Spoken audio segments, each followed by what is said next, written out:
Martin, would you just introduce yourself, please? Yes, pleasure. I'm Martin Carver. I'm a Professor of Archaeology. I've been at it about 40 years, and one of my most important sites has been Sutton Hoo in Suffolk. Great, thank you. So, I believe this is the first in a set of 3 books. What's the book about, and what will the other 2 volumes be covering? Well, all 3 books cover the ship. It's all about the build of the ship by the Sutton Hoo Ship's Company, of which I'm a trustee. The first book is setting the scene. It's trying to explore the kind of people who lived on the banks of the Deben who would be building this ship. And I'm using history, archaeology, and things, particularly the things, to tell us more about those people. What about part 2 and part 3?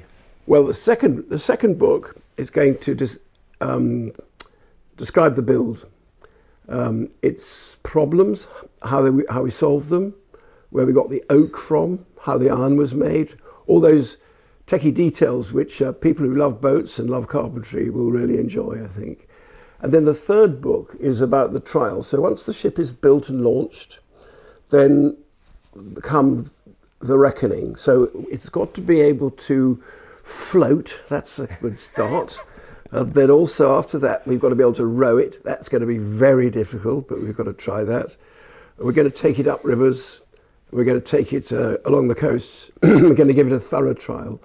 And then we'll at last begin to have some inkling of what life was like on a boat in the 7th century. Brilliant, thank you.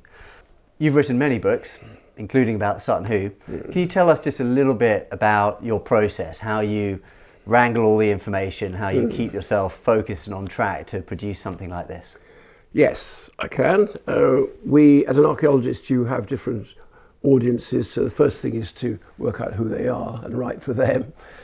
So I enjoy writing for the public, and these books were particularly, I think, of being aimed at the crew, the people who are volunteering, all the people who've come to help us, all the people who come to visit. So that's the idea of this first book. And this book is being published by the Sutton Hoo Ships Company, supported by the Sutton Hoo Society.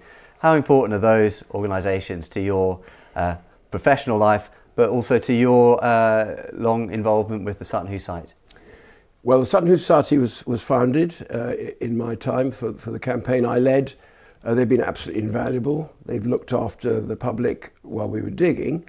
They still give tours and support the National Trust now. The Sutton Hoo Ships Company came into being, and I was its first chairman, and it came into being to try and